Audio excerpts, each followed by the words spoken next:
आज हम रचना के आधार पर शब्दों के 3 भेद होते हैं, ये आपको आज बताएंगे।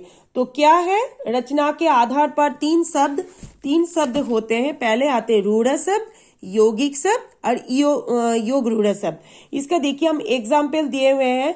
एग्जाम्पल ऐसे करके तो याद करने से नहीं होगा, इसके पहले आपको समझने होगा कि रूढ़ शब्द कैसे हो रहा है। अगर आपको तो एग्जाम्पल अगर एग्जाम में आएगा वो तो सब मिला कर देंगे ना कि रूढ़ शब्द इनमें से छांट कर आप लिखिए, तो रूढ़ शब्द कौन है, यौगिक शब्द कौन है, योग रूढ़ शब्द कैसे है, ये आपको कैसे पता चलेगा।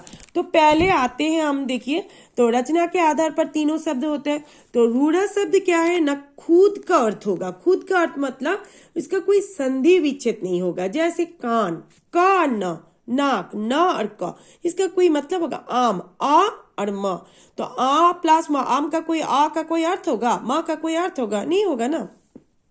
तो ये हो गया रूढ़ शब्द। यौगिक शब्द क्या है ना, जो शब्द 2 या 2 से अधिक शब्द से बनते हैं वो हो गया यौगिक शब्द। जैसे पाठशाला, पाठ युक्त शाला, रेलगाड़ी, रेल प्लस गाड़ी, रसोई घर, रसोई युक्त घर, प्रधानमंत्री, प्रधान युक्त मंत्री।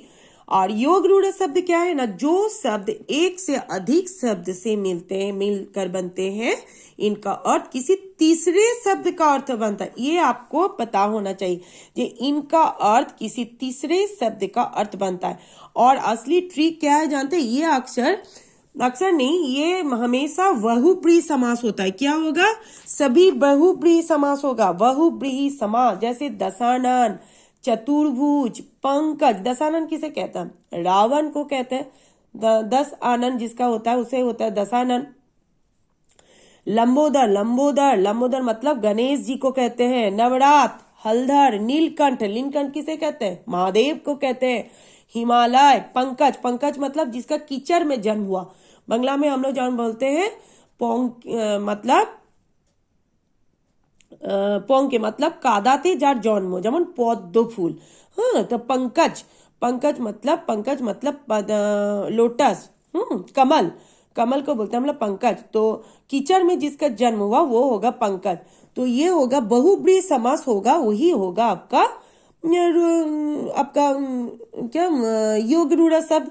तो तीनों प्रकार का शब्द आपको इजी ट्रिक हुआ ना। खुद का जो अर्थ होगा वो होगा रूढ़ शब्द।